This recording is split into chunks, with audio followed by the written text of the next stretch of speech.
So I think the best way to continue to walk you through the thinkers that we're planning to cover is to do that with examples. They stick better and they're more interesting. And it's very difficult to understand Jung outside of a narrative context.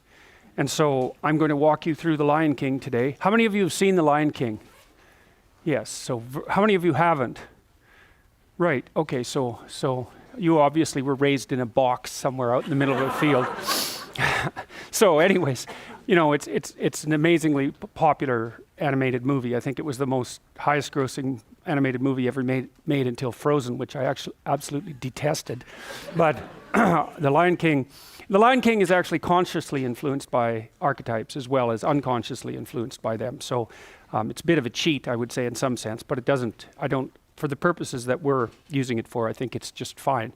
And so partly what you might think about is that its relationship to archetypal themes that made it so overwhelmingly popular, same being the case with, say, books and movies like Harry Potter or the entire Marvel series. The Marvel series is quite interesting. I know somebody who wrote for Batman and for Wolverine. I know Batman isn't a Marvel comic, but one of the things that he told me that was quite interesting was that once these characters take off and establish a life of their own, they have a backstory, and which becomes part of the mythology that's collectively held by the readers. And if you can invent an alternative universe where you can muck about with the backstory, but otherwise you better stick with it or the readers are going to write you and tell you that you've got the story wrong. And so there's a bit of a collaboration between the writers and the readers after these things take on a life of their own.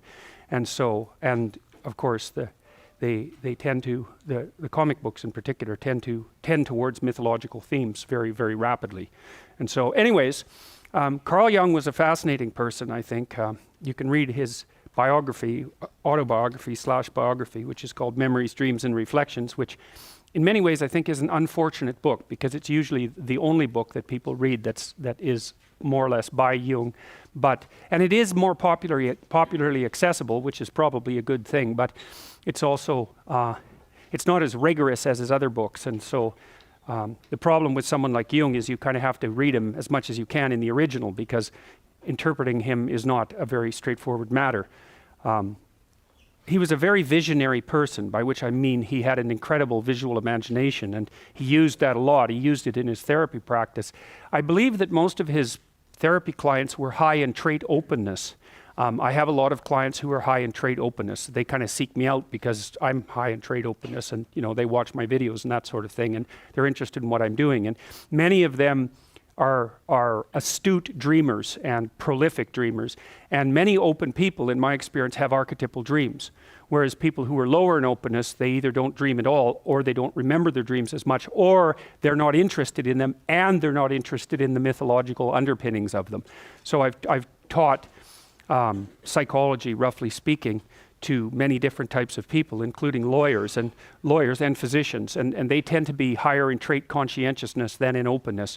And they're much more interested in the practical applications of psychology and maybe the big five theories than they are in the narrative underpinnings. And people say that when they went to Jung, they had Jungian dreams, but I don't, and then when they went to Freud, they had Freudian dreams. And I don't really believe that's exactly true. I think it was a matter of selection bias, a priori selection bias on the part of the people who were likely to go see either of those two.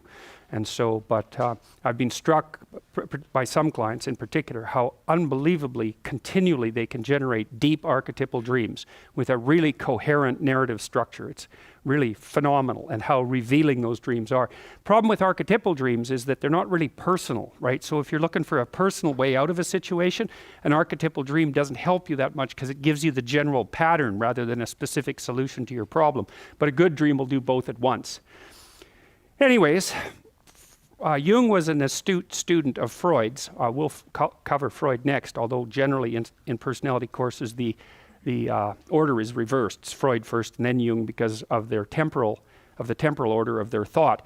But I think it's better to start with Jung because it's as if Freud excavated into the basement and then Jung excavated into many, many floors underneath the basement of the mind. And so if you're transitioning from an archaic understanding of archaic modes of thinking towards Freud, it's better to go through Jung because Jung is, I think, I think Freudian theory is a subset of Jungian theory fundamentally, just like Newtonian physics is a subset of Einsteinian physics. And I think that Freud knew that even to some degree, although he was very much opposed to any sort of religious thinking, mythological religious thinking, I would say. He was a real 19th century materialist, and he didn't like the fact that Jung's work started to delve into religious themes in a manner that actually in some sense validated those themes. And so that's actually why they split. They split when Jung published a book called Symbols of Transformation. Jung was also a deep student of Nietzsche. Nietzsche wrote a book called Thus Spake Zarathustra, which is kind of an Old Testament revelation poetry kind of book. It's a strange one, and I wouldn't recommend, if you want to read Nietzsche, that you start with that one, but most people do. But Jung did a seminar on Thus Spake Zarathustra, which is about, I've got this wrong, it's somewhere between 700 and 1100 pages long, and it only covers the first third of the book. And Thus Spake Zarathustra is actually quite a short book. And so, well, so you can imagine how much Jung had to know about Nietzsche to derive that many words out of that few words. And Nietzsche was an absolute genius. And Jung was actually trying to answer the question that Nietzsche posed fundamentally. Which is why, part of the reason why it's incorrect historically to consider him a Freudian. So Nietzsche basically stated, let's say explicitly, that scientific empiricism / rationalism had resulted in the death of the mythological tradition of the West, roughly speaking. That's Nietzsche's comment on the death of God. And in that comment, he also said that the fact that God was dead was going to produce tremendous ideational and social, historical upheavals that would result in the deaths of millions of people. That he didn't say all that in one place. It's spread between, part of it's in Will to Power, and I can't remember the source of the other one. Some of it's referenced in Thus Spake Zarathustra. But Nietzsche believed that in order to overcome the collapse of traditional values with the idea, say, of God as its cornerstone, people would have to become creatures that could produce their own values as a replacement, that we would have to become capable of generating autonomous values. And Jung, but that's easier said than done, because trying to impose a set of values on yourself is very difficult, because you're not very cooperative. And you know that if you try to get yourself to do something that you don't want to do, or that's hard, you just won't do it. And so it's not like you can just invent your own values and then go along with that. That just doesn't work. And so what Jung and the Freudians did, Freud first, I would say, was to start looking into people's fantasies, autonomous fantasies, unconscious fantasies, to see if they could, and discovered that values bubbled up of their own accord into those fantasies. And you can imagine, for example, if you've become enamored of someone, that you might start fantasizing about them. And if you read off the fantasy, then you can tell what you're after and what you're up to. And so the motivational force composes the fantasy. And Freud was more interested in that in a personal sense. So insofar as your fantasies might reveal your personal history. So for example, if you have a burst of negative emotion in a clinical session, there'll be a fantasy that goes along with that, and an association of ideas that kind of manifest themselves of their own accord, and they're not necessarily coherent and logical. They're linked by emotion. That's the free association technique in Freudian psychology. And they also might manifest themselves in dreams and fantasies. And so Freud started doing the analysis of these spontaneous, let's call them fantasies, and Jung linked that more. Freud did this first with the Oedipal complex, but then Jung linked up spontaneous fantasies and dreams with mythology and fantasy across history. And of course, Piaget did the same thing from a completely different standpoint. So, and then a lot of that's embedded in this movie, so we might as well just walk through it. So the first question might be, well, why is a lion a king, right? And because it makes sense to people that a lion could be a king. And of course, a lion is an apex predator, and so, which means it's at the top of the food chain, roughly speaking, and it's sort of golden like the sun, so that's also useful. And it has that mane that makes it look majestic, and of course, it's very physically powerful, and it's intimidating, and so it's something that you run away from as well, right? Or you're awestruck by. So the fact that it's like Snail King just doesn't make any sense, right? But Lion King, that works, and you got to think about those things, because it's not self-evident why a lion would work as a king, but a snail wouldn't. But it fits in with your metaphorical understanding of the way the world works much better.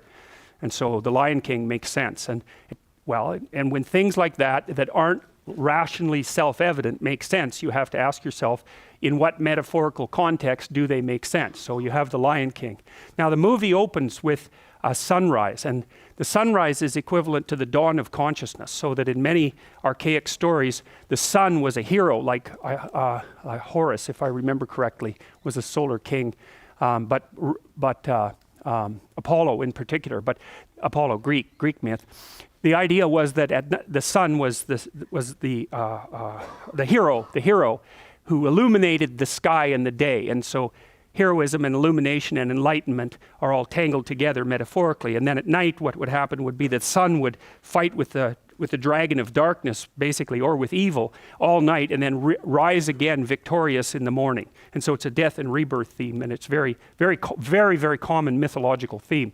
And the reason the sun is associated with consciousness, as far as I can tell, is that we're not nocturnal creatures, right? We're awake during the day, and we're very visual. Half our brain is devoted to visual processing. And to be enlightened and illuminated means to move towards a higher state of consciousness, and we naturally use light symbolism to represent that, like the light bulb on the top of someone's head. You don't say, I was darkened when you learn something new. And so again, that fits into this underlying metaphorical substrate that's, I think, deeply biologically grounded, but also socially grounded. So it's a new day. It's the start of a new day. And a day actually means, like French, journée means day, the day trek in some sense. And how to comport yourself during the day is the fundamental question. The day is the canonical unit of time. And so you have to know how to comport yourself during the day. And part of that is a journey from consciousness into unconsciousness, and that return.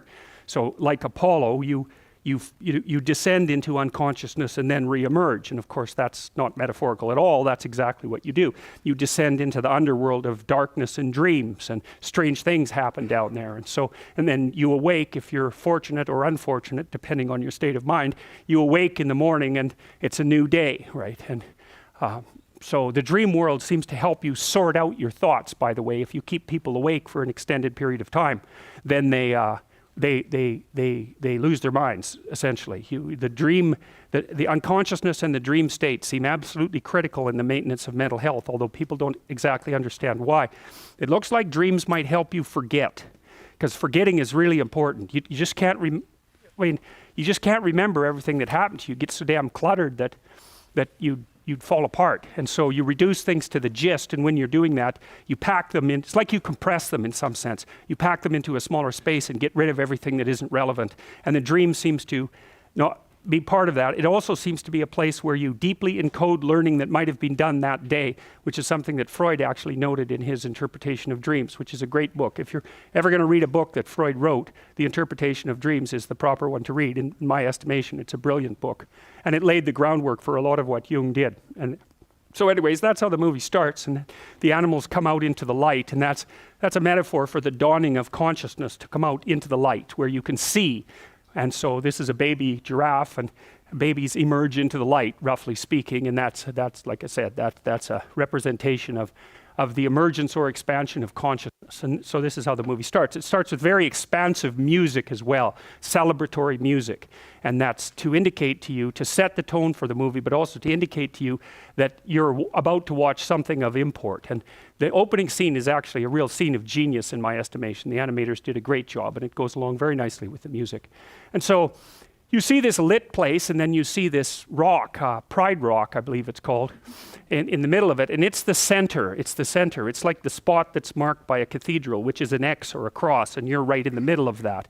And so it's the center of the light. That's another way of thinking about it. Or it's the center of the territory, or it's the home, or it's the fire in the wilderness, or it's the tree in the center where you live. It's all of those things at once. It's inhabited territory with you at the center.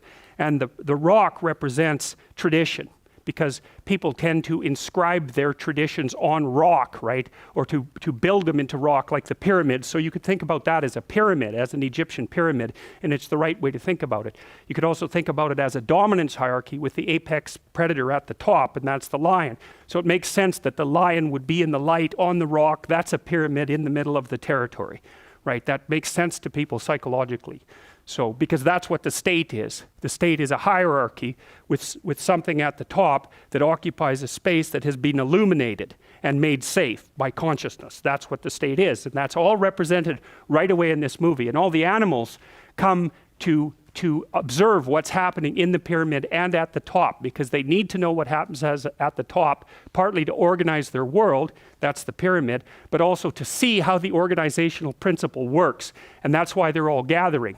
And so they're gathering in the light in the morning to observe something new that's going to be born that's of significant importance, and that's the birth of the hero. And this little bird here, Zazu, right? Zazu is like Horus, the Egyptian god, who was a falcon and an eye at the same time. And he is the king's eyes in this movie, right? He flies up above, outside of the pyramid, so he can see everything that goes on and reports to the king. And so partly what that indicates is that the thing that's at the top of the pyramid needs to be an eye. And that's partly why you see an eye on the top of the pyramid on the back of the American dollar bill. It's exactly the same idea. Or if you look at the Washington Monument, which is a pyramid at the top, you see that it's capped with aluminum. And you think, well, why aluminum? And the answer to that was it was the most expensive metal at that time. And so the notion is that at the top of the pyramid, there's something that actually doesn't belong in the pyramid. It's something that goes up above the pyramid and can see everything. And so you could think about it this way, is that you're going to be in a lot of pyramids in your life, dominance hierarchies and different states and families and all of that. And they'll arrange themselves into a hierarchy. And there'll be something at the top. And the top is the thing that can do well across hierarchies. So it's not stuck in any one pyramid, and it's partly associated with vision and the ability to see a long, long distance. Also to see what you don't want to see and to report that back to the king. And so the king, fundamentally, as far as you guys are concerned from a psychological perspective, that's your superego. That's the Freudian perspective. Or it might be the moral system by which you comport yourself. But your eyes are the thing that updates that, right? You need it to orient yourself in the world. You need it to orient yourself among other people. But your eye and your capacity to pay attention, especially to what you don't want to pay attention to, is the thing that continually updates that model, exactly as Piaget laid out with children. So, and all of that's packed into the imagery in the first, few minutes of this movie. And that's actually why it relies on imagery, why this isn't just a lecture by a psychologist, when you go to see the movie. It's because the images, they say a picture is worth 1,000 words, and there's thousands of pictures in this movie, obviously, but maybe a picture is worth more words than you can actually use to describe it if the picture is profound enough. And we have many, many pictures like that. Any deeply symbolic picture is virtually inexhaustible in terms of semantically with regards to its explanation.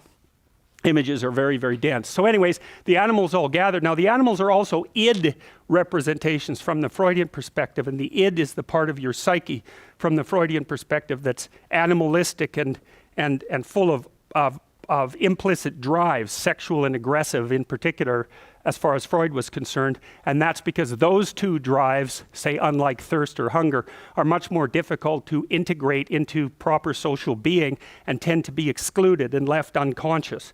And so a lot of Freudian psychology, and I would say psychology in general, is focused on the integration of sexual impulses and aggressive impulses into the psyche. I would also add to that anxiety, because anxiety is also a major problem. Anxiety and negative emotion that's pain-like is also a major problem for people. And so the animals represent those id-like impulses that have to be organized hierarchically before you can become an integrated being in precisely the Piagetian manner, right? Because Piaget would say, well, the child comes into the world with reflexes, and maybe a more modern psychologist would also concentrate on the implicit motivations, and those have to be organized inside the child into some kind of hierarchy of unity before the child can organize him or herself into the broader unity of the state. And that's basically what's being represented here.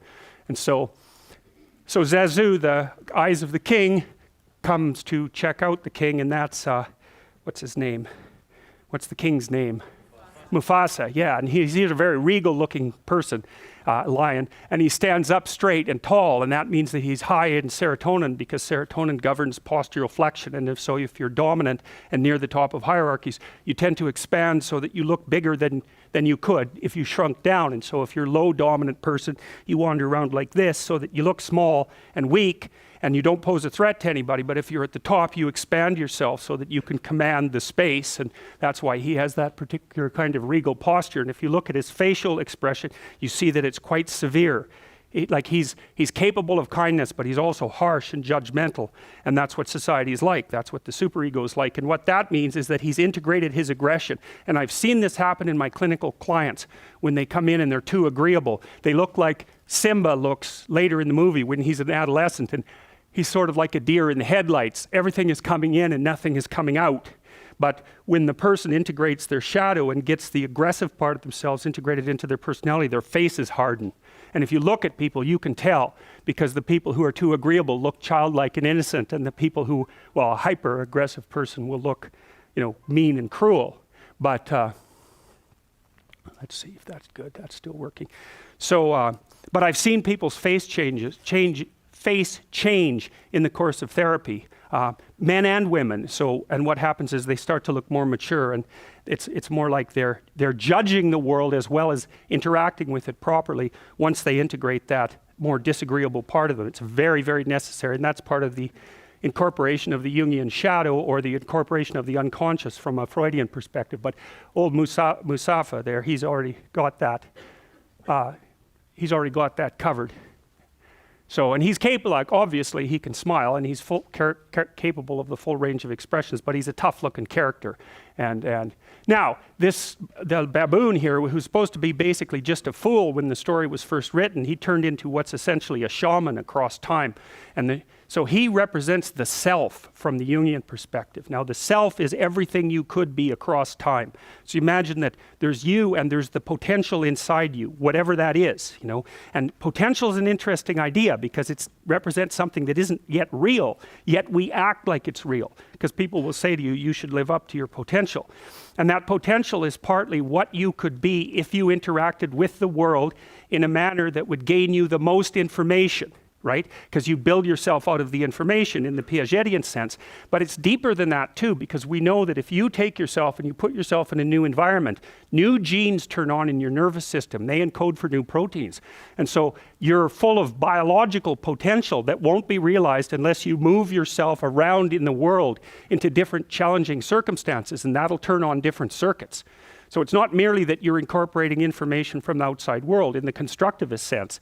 It's that by exposing yourself to different environments, you put different physiological demands on yourself all the way down to the genetic level, and that manifests new elements of you. And so one of the things that happens to people, and this is a very common cultural notion, is that you should go on a pilgrimage at some point to somewhere central, and that would be, say, like the Rock in the Pride Rock in The Lion King, because you take yourself out of your dopey little village, and that's just the little bounded you that everyone knows and that isn't very expanded, and then you go somewhere dark and dangerous to the central place, and while you do that, you have adventures, and they toughen you and pull more out of you, like partly because you're becoming informed, which means information. It means you're becoming more organized at every level of analysis, but there's also more of you too. And so that's a very classic idea. And then in cathedrals in Europe, especially at Chartres, there's a big maze on the floor, a circular maze, which is a symbolic representation of the pilgrimage for people who couldn't do it. And so it's a huge circle divided into quadrants, which is a Jungian mandala. And you enter the maze at one point, and then you have to walk through the entire maze, north, east, west, and south, before you get to the center. And the center is symbolized by a flower that's carved in stone. It looks like this. It's big, this maze, eh? It's large, so that you can walk it. And that's a symbolic pilgrimage. It takes you to the center. That's the center of the cross, because it's in a cathedral, and that's the point of acceptance of voluntary suffering. That's what that means. And so you walk through, Jung called that a circumambulation. You go to all the quarters of the world to find yourself. And so, well, the self is the baboon in this particular, I think he's a mandrill actually, in this particular representation. And he lives in the tree. He lives in the tree of life. It's a baobab tree in this particular. So he's the spirit that inhabits the tree of life. And he's the eternal wise man. That's a way of thinking. So is the king, but he's sort of a superordinate king, or an outside king in some sense. He's the repository of ancient wisdom, and the king is the manner in which that wisdom is currently being acted out in the world. And so they're friends, and that means that the king is a good king, because if the king was a bad king, he would be alienated from himself, and that would make him shallow and one-dimensional, and that would make him a bad ruler. No union with the traditions of the past. To be a good ruler, you have to rescue your father from the underworld and integrate that. And of course, that's a main theme in this entire movie. So, hey, a new mystery to solve.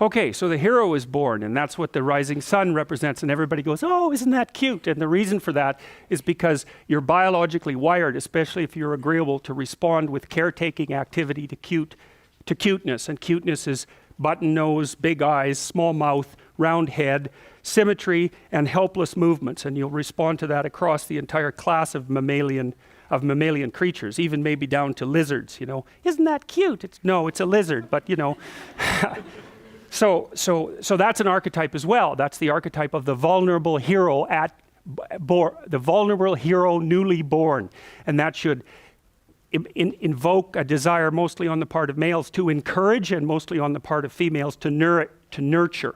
But males and females are quite cross-wired among human beings, and so there's encouragement from the women, and there's also nurturing from the men. And of course, those curves in some sense overlap. So there's more nurturing males and more encouraging females, but that's roughly the archetype. And so he looks cute, and everybody goes, oh, and that's because the animators nailed that. They caught the essential features of cuteness. And he's also in the light, right? And so then the shaman, Mandrill, basically baptizes him. That's essentially what he's doing. And he uses something that's symbolic of the sun, which is this ripe fruit. And fruits are symbolic of the sun because, of course, they need the sun to ripen, and they're round like the sun. And people know that they need light. And so anyways, the animators make a relationship between the fruit that the shaman is going to break and the sun. And so he's also being baptized into the sun. And that means that he's being baptized into the light, or that he's being transformed into a hero. And so then everyone's happy, and that's basically, the divine father and the divine mother and the divine son and the self who's taking care of that. And there's a union between the baby and the wise old man, because the baby is all the potential that's realized in the self.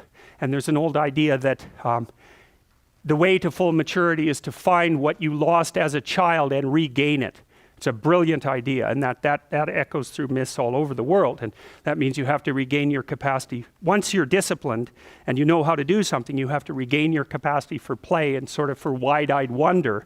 And that's maybe the childlike part of your spirit. And the reintegration of that childlike part with the adult grown-up part revivifies the adult grown-up part and allows the child to manifest itself in a disciplined way in the world. And so that's all being hinted at there. And then they show, the shaman shows the baby, the newborn hero, to the crowd, and it's very cool what happens in the movie. All the animals spontaneously kneel. And I can give you an example of that kind of spontaneous action in a crowd. So imagine you're watching a gymnastics performance, right? And it's like a high-level, world-class performance, and someone comes out there and they do this routine that's just dead letter perfect, and they stop and everybody claps like mad, right? And it's perfect. And so then the next contestant comes out, and they're basically in real trouble because, this person just got 9.7 out of 10 and it was perfect. So how do you beat perfect? And so they come out there, and then you watch them, and you're right on the edge of your seat, because what you see them do is something extraordinarily disciplined, just like the last person did, but they push themselves into that zone that's just beyond their disciplined capacity, and you can tell every second you're watching it that they're that close to disaster. And so you're right on the edge of your seat, and you know that they're doing a high wire act without a net. And so when they finally land triumphantly, you'll all stand up and clap spontaneously. And it's because you've just witnessed someone who's a master at playing a game, who's also a master at improving how to play that game at the same time. And people love that more than anything, to see that. It's just absolutely overwhelming, because it's a testament to the human spirit. And you'll respond automatically and unconsciously to that. And that's why that's an analogy to why the animals all spontaneously bow. Now what happens is he shows the Lion King and the sun breaks and shines on the hero at the same time. So there's this concordance between an earthly event and a so-called heavenly event, and Jung would call that synchronous. That's his idea of synchronicity, where something important subjectively is also signified by something that appears in narrative keeping with that in the outside world. It's one of the most controversial elements of his theory, but I've experienced a variety of synchronous events, and they often happen in therapy, especially around dreams, but they're very hard to communicate because they're so specific to the context in which it occurs. They're very difficult to explain.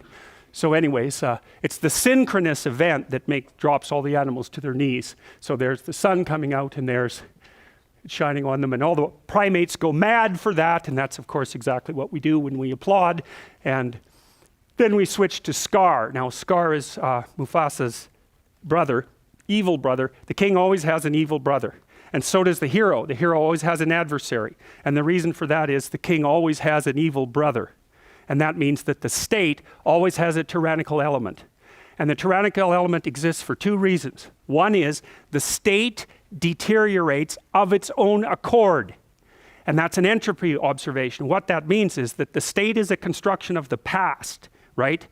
But the present isn't the same as the past. And to the degree that the past is mismatched with the demands of the present, then it's tyrannical. It's malfunctioning. And so it's a continual problem with the state. It's always two steps behind the environment. And so then that means that the awareness of living people has to update the state. And so Mircea Eliade, who's a great historian of religions, looked at flood stories from all over the world, because there are flood stories from all over the world, partly because there are floods all over the world. But there's a psychological reason too. So you imagine that New Orleans was wiped out by a hurricane, right? A flood. And you say, well, that was an act of God. But then you think, wait a second.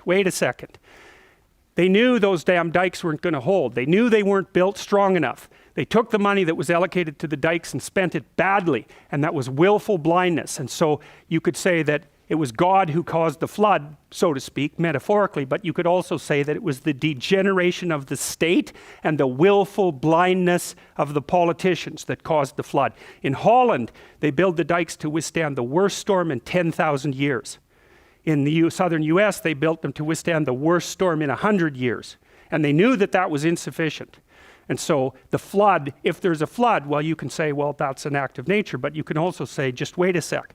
Maybe there was a flood because we looked the other way and because our systems were out of date. And that's why in flood stories, there's a continual theme, which is the people get wiped out by the flood because God judges them harshly for their senility and their willful blindness. And it's a story that's very much, you'll have a flood in your life, right? It'll be a flood of chaos, and you'll find of one form or another, and you'll find when you investigate the causes of the flood that some of it will be, and sometimes this is the case, it's just random. You just got singled out, you got a terrible disease, and that's the end of you, or something like that. But there'll be other situations where the flood comes and you're surrounded by chaos, and you'll look into it and you'll think, I knew this was coming. I knew I wasn't paying attention. I knew I hadn't sorted things out.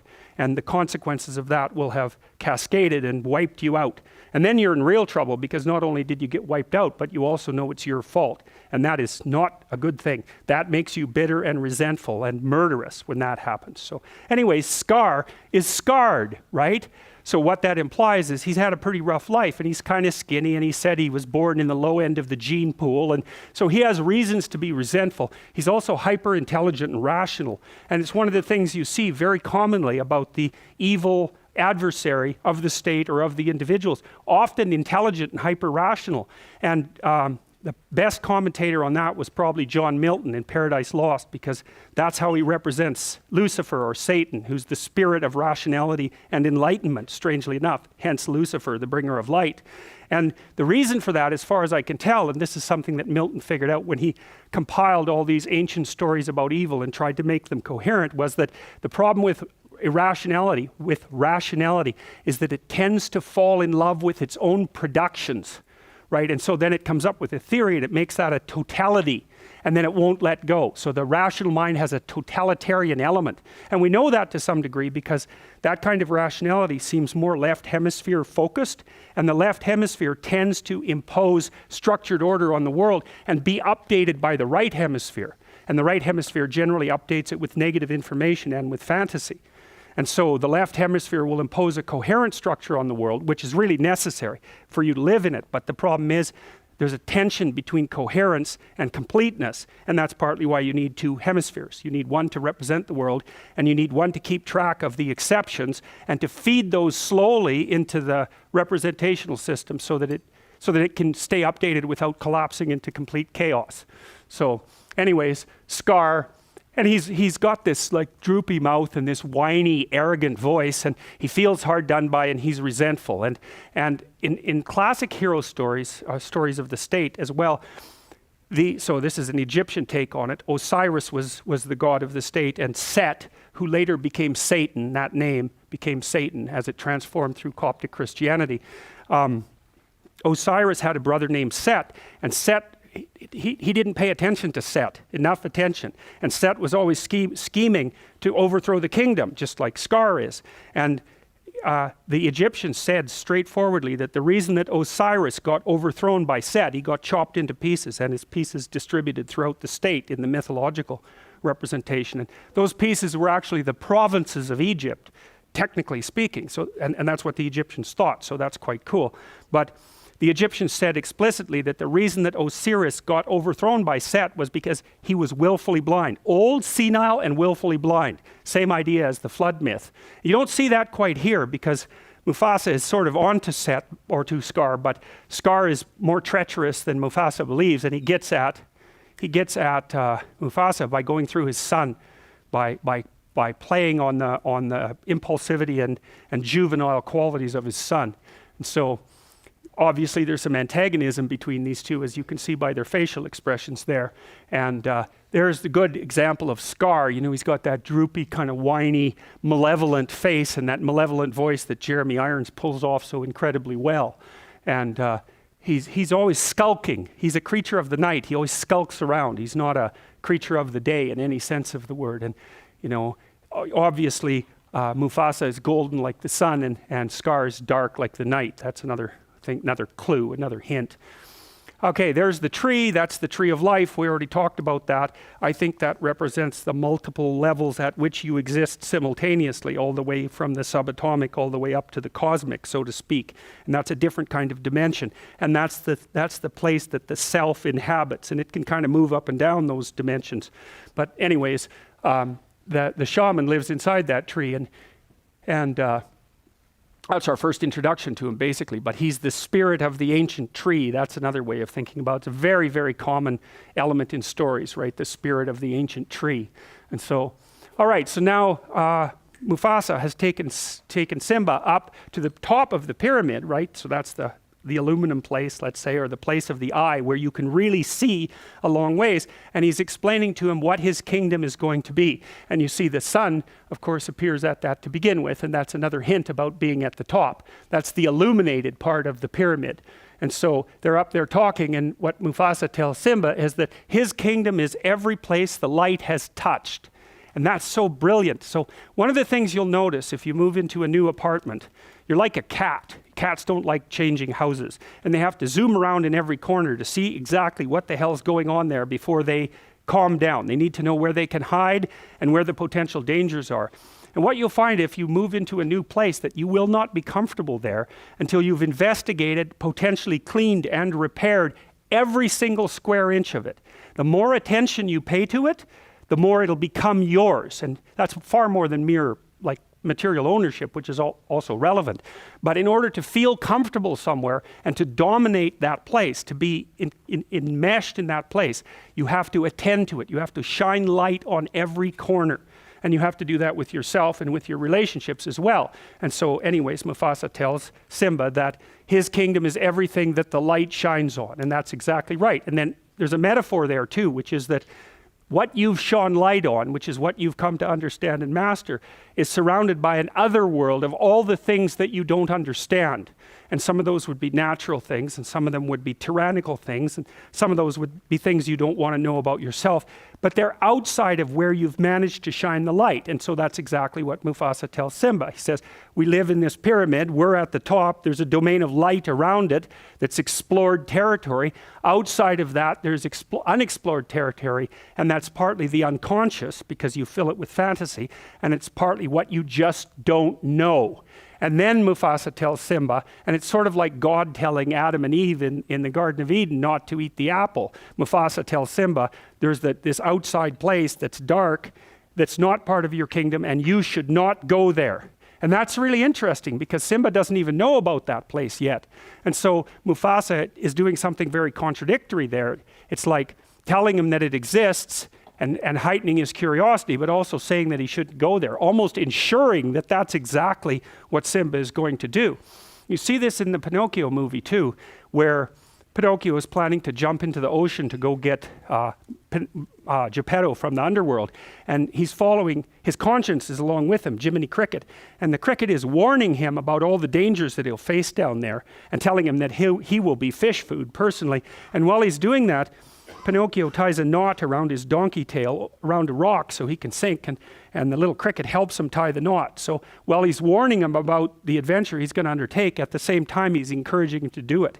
And there's that paradoxical thing, which is that if you go outside what you know, it will cause a fall, because it'll damage your knowledge structures and you'll go down into chaos, and that can really destroy you, so you shouldn't do it. But by the same token, if you do it and you do it successfully, then the new you that re-arises can be stronger and more complete than the previous you. So you should do it and you shouldn't do it. And that's, anyone sensible says, look, don't bother, right? But sensible isn't enough. That's the thing. You have to also be not sensible enough in order to live. And your typical hero, and Harry Potter is a really good example, is always a rule breaker, always. But he, the rules he breaks are, like, there's judiciousness behind the rule breaking. The hero breaks a rule in the service of a higher good, but he's still breaking the rules, and that's what puts him outside the boundary of the social establishment. So now, at this point, Simba also gets introduced to Scar, and that has two meanings. One is that Scar is the tyrannical element of the state, and so as a child, when you're being socialized, you encounter the tyranny of the state. And one of the best, there's no way around it. One of the best examples of that is that children are always running around having fun, and they're really bubbly and impulsive and joyous and playful. And that causes a lot of trouble, because positive emotion is very disruptive. They'll run around and break things, they'll hurt themselves, and they'll get into trouble.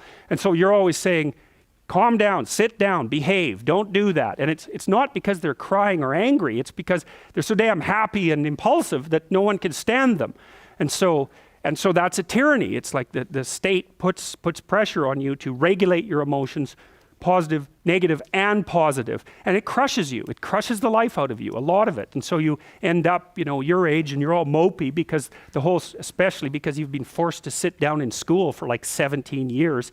You're all mopey, and it's no wonder, you've had the spirit taken out of you by the process of discipline. But without that, you'd be completely useless. So it's another one of those paradoxical, gifts and catastrophes that you encounter as you move through life.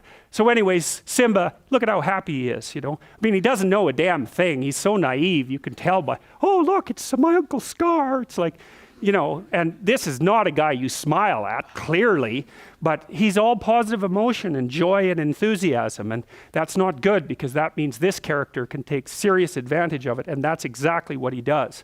And so Scar pretends to be on his side, which is what a good pedophile always does, by the way.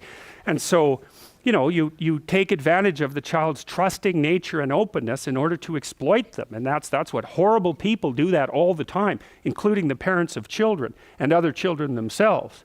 So, there's this false, look at the animators are so damn brilliant, eh? Look at that expression. Really, you just look at that and you think, well, that's just a facial expression. But of course it's not. Some damn animators worked really hard to get that. They're really observant, and they distill the facial, look how big the face is, right? It covers the whole head. And they've got the eyebrow lifts proper, and they've got this horrible sanctimonious smile and the tilt of the head, and and he's sort of crushing him while he's hugging him at the same time. And really, Really. And it took a lot of thought for every single one of these frames to be put together, right? There's a tremendous amount of cognitive effort that went into that. So none of this is accidental. Yeah, well, that pretty much says everything. It's like, I hate that kid and I can hardly wait till he's gone. And didn't I pull one over on him? It's a real testament to an adult's genius when he can fool a kid. So then Simba encounters the anima. That's the anima, the Jungian anima. And the anima is the feminine counterpart in the soul. And she, well, yeah, you can tell what she does to him, right? Because she's got this supercilious and what would you say, judgmental and teasy look on her face. And she's really trying to put him down, and it's working like mad. He's not very happy about that at all. And she's the thing, this is what the anima does, the soul. She's the thing that teaches the exploratory hero that it's not everything it could be, right? And that's part of, this can be read multiple ways, but it's part of the eternal tendency of women to make men self-conscious by their sexual selectivity. That's part of it, because that makes men self-conscious like nothing else. And it's also perhaps been one of the phenomena that's produced the evolutionary arms race in the sexes among human beings that's caused our rapid cortical expansion and our quick movement away from chimpanzees, who aren't selective maters, by the way. So look at him, Jesus, you just want to slap him, right?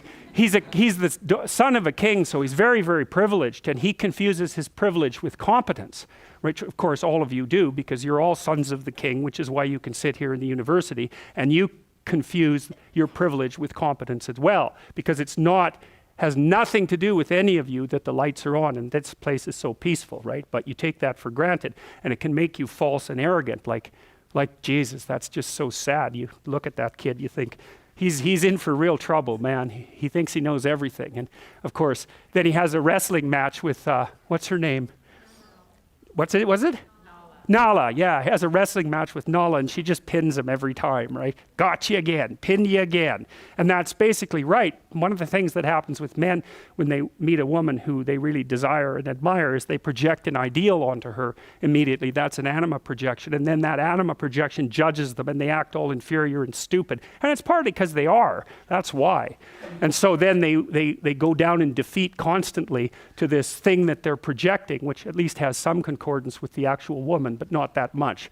So, okay, they keep wrestling, and then they're on the fringe of the kingdom. This wrestling match between this pairs of opposites takes them to the edge of the kingdom, and they end up in the elephant's graveyard, right?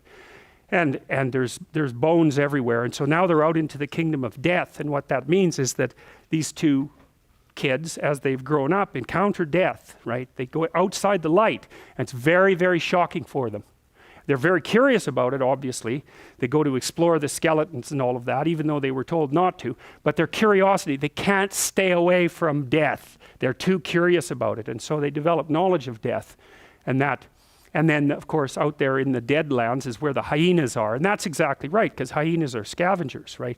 And they can break bones with their teeth. They're really, really quite the animal. And, you kind of have a shudder of repugnance when you see those things. And I think it's partly, we shared an evolutionary landscape with the ancestors of hyenas for a very, very long time. And like vultures too, you couldn't imagine something that would be more well designed to look like it was a horrible thing than a vulture, right? And there's this weird concordance, and crows and ravens are like that too, carrion eaters, Eagles are kind of an exception, but they look just as creepy as they are, which is really quite interesting. And of course, hyenas fall into that category, and they laugh too, which is, really? You also have to laugh, really, with all these other things you have going for you? And anyways, the hyenas are enemies of lions, and they can take lions down. They're tough things, and they not one hyena, obviously, but a bunch of hyenas can give a lion a pretty damn rough time. And these little lions are really no match for the hyenas, and so they get threatened very, very rapidly. And one of the hyenas, of course, is just completely out of its mind.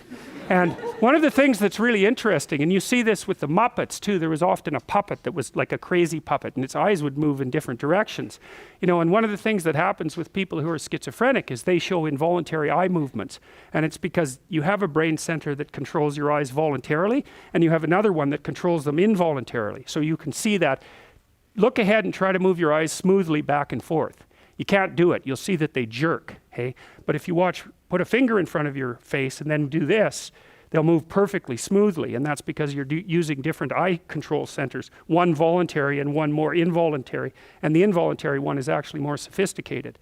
And so in schizophrenics, the involuntary eye control centers tend to disrupt the voluntary eye control centers, and that's likely part of the hallucinatory process, you know, because you have the ego in the schizophrenic that's being disrupted by processes underneath, fantasies and that sort of thing, and that looks like it's reflected in involuntary eye movements, like dream movements.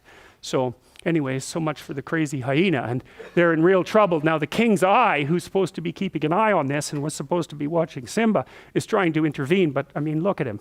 He's like a delicious little bird, and so that's not working out very well.